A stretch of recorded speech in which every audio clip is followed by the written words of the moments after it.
Today, my story takes you to Kenya in a high school, a very prestigious high school that every parent wished her daughter or his daughter will be there. It is a missionary high school and it was run by nuns, and nuns of a certain congregation, but the headmistress of that high school was not of that congregation of the nuns who owned the school. Some explanation about this. You see, the nuns are religious people who decide that they're going to serve God all their lives, and maybe through publications, maybe through teaching, maybe through just mission, maybe helping the poor. So they're divided into different congregations for different purposes.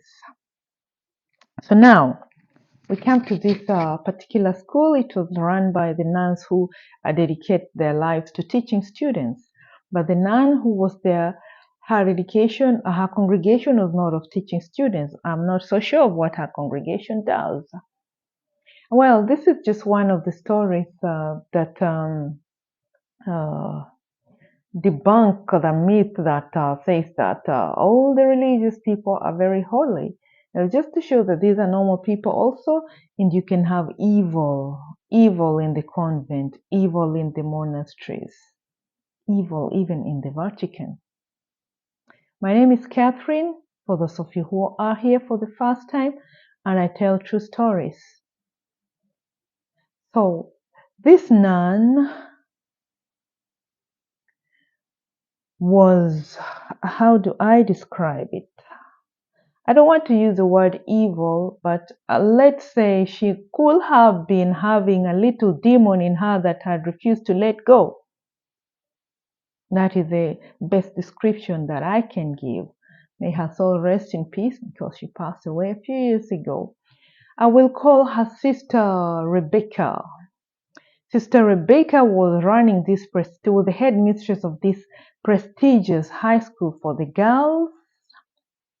And it was one of the best schools in the country, and all the parents, as I said, wanted their daughters to be in that school because it was well disciplined. They believed if a school is run by nuns, then your daughter is in safe hands. No need to go checking on her all the time because she's in the safe hands of the nuns, the sisters. They give their lives to God. They're religious. So not everybody qualified to go to these high schools, but some parents made sure that even though their daughters did not qualify, at least they'll find a way to let their nuns allow their daughters at least to study there so that they will perform well. And here was one of the ladies whose parents really tried very hard. Her name was Claire. The parents tried to convince Sister Rebecca very hard to let Claire come and join this high school. Well, the very first time that she arrived, she heard echoes of the word capita, and then there was echoes of response, sì. Capita is an Italian word which means understood, and sì is a word that means yes. Claire came to learn this the hard way. She had found it very hard to come to this high school because the nun kept on promising the parents, bring her on this day, bring her on this day, bring her on this. Even one time, the nun decided to tell the parent to bring Claire, and the school was closed. So how was the student coming to stay in a school that is closed? Was she coming to study or to do some security work? The parent brought the student there, and the school was closed, and so they had to go back. So this Sister Rebecca was somehow mental, or the small demon was really working very hard in her. Then she will come walking around the classes, and if the student turned, she will see her staring, She had this sort of big eyes. She would be seen staring at the window, through the window, at just one person. And the person will wonder, what have I done? And the person she used to stare at mostly was her niece. This Sister Rebecca had a twin. So there was someone else like her, you can imagine. Sister Rebecca had a twin who was not a nun. And this twin was the mother of one of the students she used to stare at through the window. And then she will walk into the class and all the students will freeze because they knew that drama was about to begin. And you know what she did? She would scream at this niece of hers. Her niece was called Susan. She'll scream at Susan and tell her, you see this lady here? She watched her parents being murdered by thugs. Then she will turn and ask the students, can you imagine you watching your parents being beheaded by some bandits? Can you imagine? You know, she will bring back Susan's memories to her own twin sister's husband who was murdered in front of Susan. His head was beheaded. And she kept on bringing back these memories like it really gave her pleasure. What was the point of asking the other students to imagine? How was it going to help them pass their exams? How was it going to help Susan? It was years ago, but Susan was trying to heal, but this nun will always come and remind her how her dad was beheaded in front of her. And then she will go out happy. Next, students will turn again and see her standing at the window. Then they knew another drama is about to happen. She will walk into the classroom and scream at some girls that they are ugly. You know, she will use the psychological torture. What a woman wouldn't love to hear is what she used to give to her students. Why on earth would you scream at a student that she's ugly?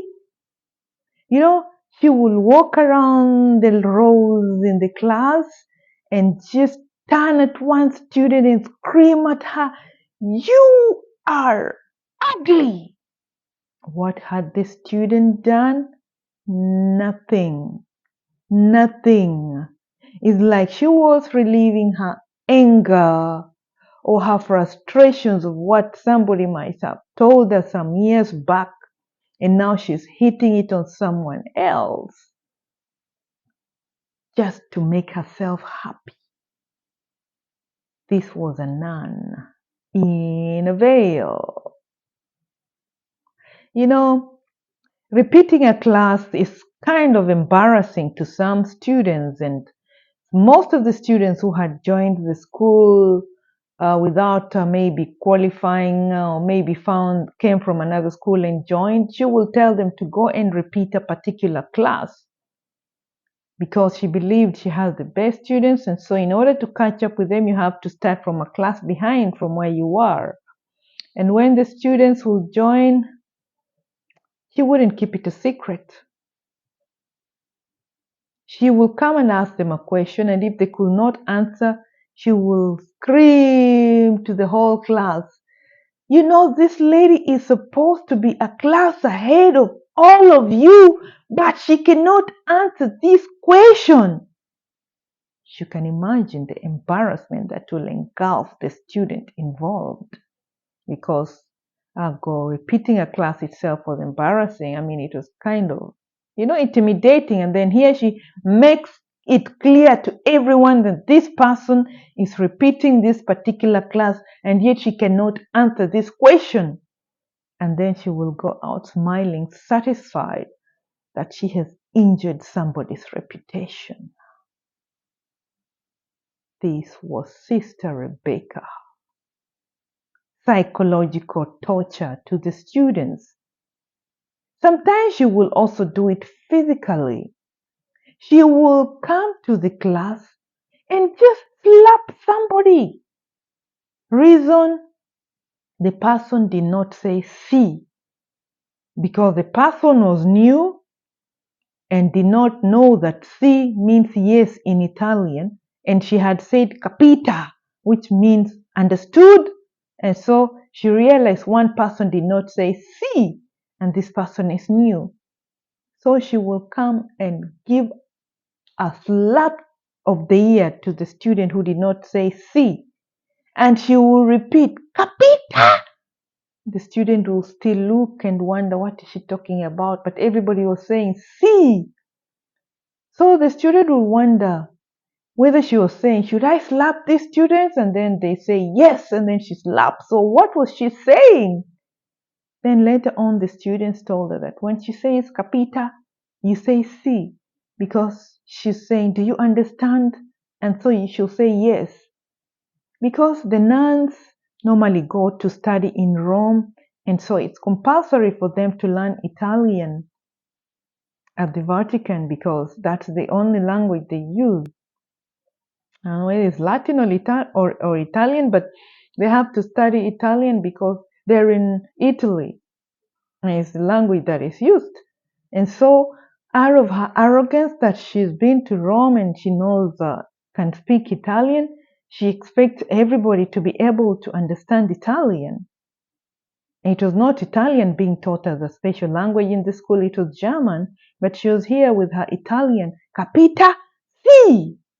And she will come and brag that her Italian accent is being interfered with her by her American accent, but in reality, she was a Doluo lady from Kenya, and so the Italian accent was actually being interfered by her Doluo accent. A Doluo is a tribe in western part of Kenya, the lakeside of Kenya. So we assume she was mentally sick. Then, you know, when it comes to movies, you will expect that since there is a religious in the compound, some scenes in the movies will be deleted or maybe will be forwarded because they imagine it's pornography. But this was a different case. The lady or the nun will bring pornography. Pornography. I don't know whether she was bringing it for the students or she was bringing it for herself because she was staying in a convent that does not belong to her congregation. And so I don't think the congregation that you're staying with will allow such to be played in their convent. So the only way she will be able to watch was to bring it to the students on their entertainment day.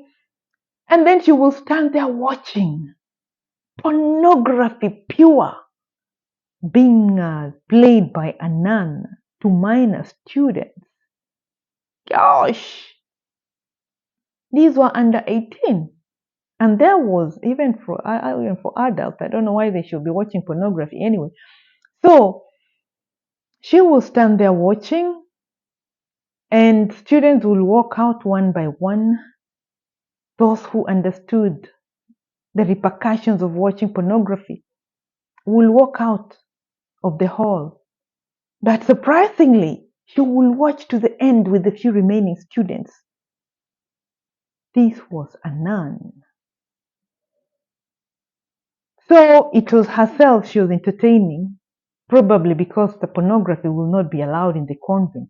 So she had to watch it in the hall in the name of giving entertainment to the students. Gosh, this was pathetic. Then the students used to wear skirts that were like curtains, or use it umbrellas, curtains, very big skirts so that you don't display your calves. And so some students were naughty enough to go and adjust the skirts and make them tight. They used to call them tubes. Yeah, they used to call them tubes. if she found a student with a tubed skirt, that student was going to be naked at that moment. So if the students will see her, will meet her and they're wearing tube skirts, they will rather run and meet her later than be naked, because she will hold the skirt and tear it, tear it, and leave the student naked. So the student had to either look for another skirt, borrow another skirt, but that's after walking naked back to the dormitory to look for something to wear. So that was Sister Rebecca for you.